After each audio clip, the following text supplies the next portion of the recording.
Hello दोस्तों, welcome to अस्पायरेंट अड्डा। अस्पायरेंट अड्डा में आप सभी का स्वागत है। डिस्कशन शुरू करने से पहले सबसे पहले मैं बोलूँगा कि आप चैनल को सब्सक्राइब कर लें, थोड़ा सा सपोर्ट हमें भी करें और वीडियो को लाइक करें, शेयर करें। मैं बात करूँगा यूपीपीसीएस स्ट्रेटजी 2023 की 14 मई को, जैसा कि आप जान रहे हैं कि पेपर है। और अब हमारा मेन मोटो होना चाहिए कि हम क्या पढ़ें, कितना कम पढ़ें, कितना सेलेक्टिव पढ़ें, कितना सटीक पढ़ें कि हमारा सिलेक्शन हो जाए, कम से कम प्री तो हम निकाल ही लें। तो इस बारे में मैं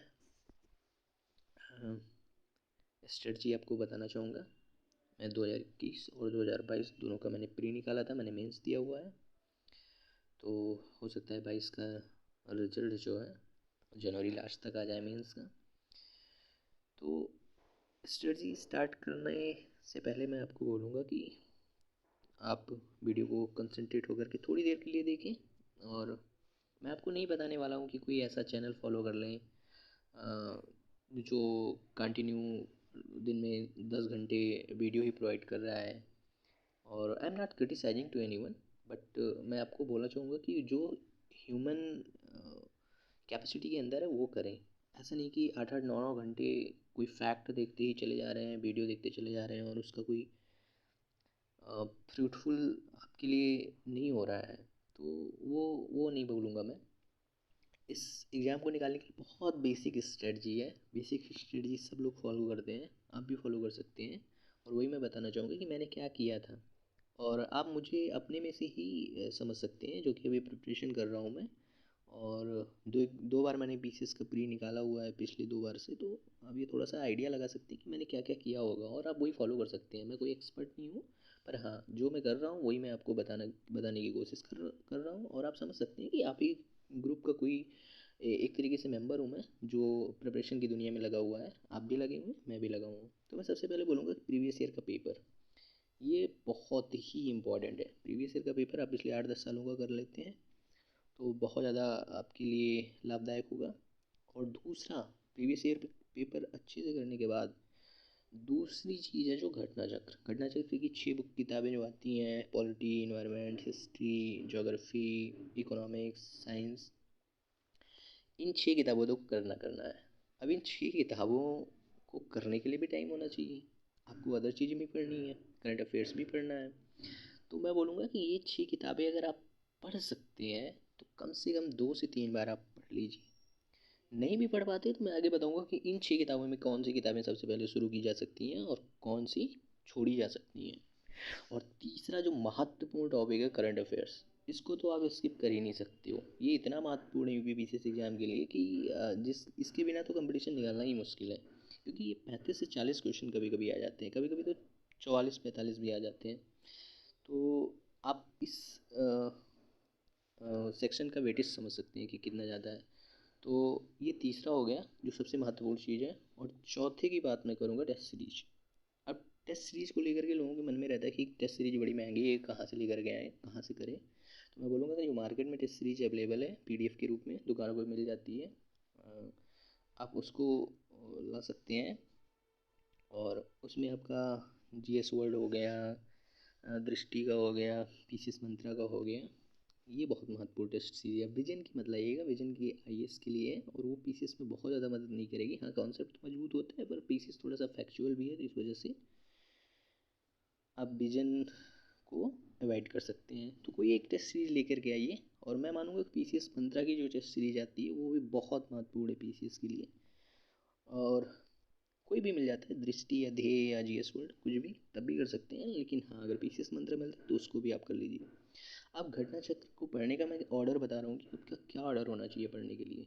आप घटना चक्र पढ़ने की शुरुआत करेंगे, अब क्या शुरू किया जाना चाहिए उसमें। सबसे पहले मैं बोलूँगा कि आप पॉलिटी पढ़ें, पॉलिटी अच्छे से पढ़ें। जो क्वेश्चन ना आए उसको तुरंत एक गोला मारें और दोबारा रिवाइज करते समय उस गोले वाले क्वेश्चन को पढ़ें। फिर जो ना आए वो डबल गोला मारें, या कोई और सिंबल आप यूज कर सकते हैं अपनी सुविधा अनुसार। फिर दूसरे नंबर पे साइंस। पॉलिटी की जितना महत्वपूर्ण है साइंस को मैं उतना ही महत्वपूर्ण बोलता हूँ। कभी कभी तो मैं साइंस को ज़्यादा बोल देता हूँ। तो आप साइंस कर सकते हैं, साइंस का घटना चक्र। और उसके बाद इन्वायरमेंट। इन्वायरमेंट बहुत ही महत्वपूर्ण है, इन्वायरमेंट को आप स्किप नहीं कर सकते हैं। इन्वायरमेंट पढ़िए, बहुत ईमानदारी से पढ़िए। ये ऐसा सेक्शन है, बहुत पतली बुक है और ज़्यादा से ज़्यादा 4-5 दिन लगते हैं ख़त्म करने में, 6 दिन लगते होंगे किसी किसी को, नहीं 1 हफ़्ता लग जाएगा। 1 हफ़्ते में बहुत अच्छे से कवर हो जाएगा। और जो क्वेश्चन नहीं आता उसकी स्ट्रेटजी ये होनी चाहिए कि हमें गोला मारना है और उसके बाद वही गोले वाले क्वेश्चन को दोबारा पढ़ना है। अब हिस्ट्री में क्या करते हैं लोग, एंशिएंट इतनी मोटी बुक है घटना चक्र की, उसको एंशिएंट भी पढ़ेंगे, मेडाइवल भी पढ़ेंगे, पढ़ना स्टार्ट करेंगे, लेकिन कवर नहीं हो पाती है, या जिनकी कवर होती है तो बहुत ज़्यादा फ्रूटफुल नहीं हो पाता। तो मैं बोलूँगा हिस्ट्री में आप मॉडर्न हिस्ट्री पहले कवर करिए, समय है तो पढ़िए, अगर नहीं समय है तो मॉडर्न हिस्ट्री कवर कर लीजिए, और उसके बाद आप ज्योग्राफी कवर कर सकते हैं। हाँ, यहाँ पे टाइम मिलता है तो एंशिएंट में कुछ चीज़ें पढ़ सकते हैं, जैसे इंडस सिविलाइजेशन पढ़ सकते हैं, सिंधु घाटी सभ्यता, और वैदिक काल पढ़ सकते हैं, और बौद्ध जैन के बारे में थोड़ा सा पढ़ सकते हैं, और धर्म और दर्शन के बारे में थोड़ा सा पढ़ सकते हैं एंशिएंट में। मिडाइवल में अकबर के बारे में थोड़ा सा पढ़ लीजिए, बहुत ज़्यादा पढ़ने की ज़रूरत नहीं है, अगर आपके पास टाइम है तो कर सकते हैं, अदरवाइज इतना सफिशिएंट है। ज्योग्राफी आप पूरा कवर कर लीजिए। और इकोनॉमिक करंट बेस्ड क्वेश्चन ज़्यादा आते हैं, एप्लीकेशन बेस्ड क्वेश्चन ज़्यादा आते हैं, तो अगर आप करंट अफेयर पढ़ रहे हैं तो वहाँ से कवर होने के चांसेस हैं, फिर भी आप अपनी सेफ्टी के लिए इकोनॉमी कर लीजिए। अब मैं बोलना चाहूँगा कि अगर ये लास्ट की 2 बुक जो मैं बोल रहा हूँ, ज्योग्राफी, इकोनॉमी, इसके बगैर भी कंपटीशन को निकाला जा सकता है, बस केवल ऊपर के 4 सेक्शन को अच्छे से अगर कवर कर लिया जाए तो प्री का कंपटीशन इन दोनों की बुक के बगैर भी निकाला जा सकता है, ज्योग्राफी और इकोनॉमी का के बगैर भी। मॉडर्न हिस्ट्री अच्छे से अगर आपकी कवर होनी चाहिए, इन्वायरमेंट कवर होना चाहिए, और साथ में मॉडर्न हिस्ट्री, इन्वायरमेंट, और पीछे की साइंस और पॉलिटी और करंट अफेयर, तो ये बहुत ही महत्वपूर्ण है। और आप अगर ऐसा अगर कर लेते हैं तो बहुत शानदार आप स्कोर करके आएंगे, और साथ ही टेस्ट सीरीज।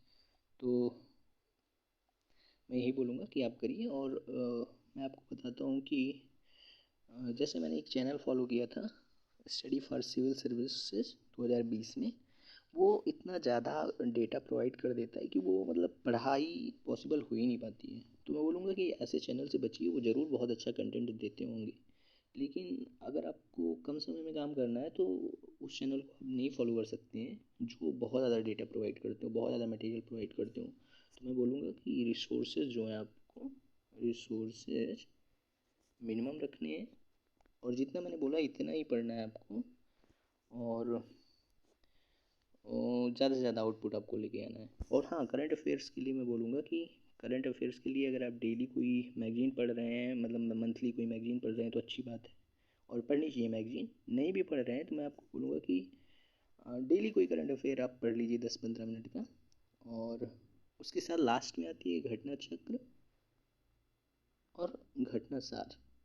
घटना सार बहुत ही महत्वपूर्ण बुक है ये दोनों। घटना सार बहुत ज़्यादा ही महत्वपूर्ण है, तो आप इनको कर लेना, 4-5 बार अच्छे से पढ़ लेना, तो आपके लिए सफिशिएंट। अगर डेली नहीं भी कर रहे हो तो इन दोनों बुक से लगभग लगभग काम हो जाता है, लेकिन अगर डेली कर रहे हो तो आसानी है, और मैगजीन पढ़ रहे हो तो उस पर तो सोने पे सुहागा है। तो ये स्ट्रेटजी होनी चाहिए, और आप डेफिनेटली 90+ लेकर के आ जाओगे स्कोर, 90+ क्वेश्चन राइट कट पिट करके, और इतने पे तो आपका प्रीलिम्स का सिलेक्शन हो जाएगा। और फिर आपकी मेंस की स्ट्रेटजी आगे क्या होगी मैं आपको शेयर करूँगा। तो बहुत बहुत धन्यवाद। चैनल को शेयर करिएगा, सब्सक्राइब करिएगा, और लाइक ज़रूर करिएगा। थोड़ा सा सहयोग करिए, हम आपके लिए प्रॉपर स्ट्रेटजी लेकर के आते रहेंगे।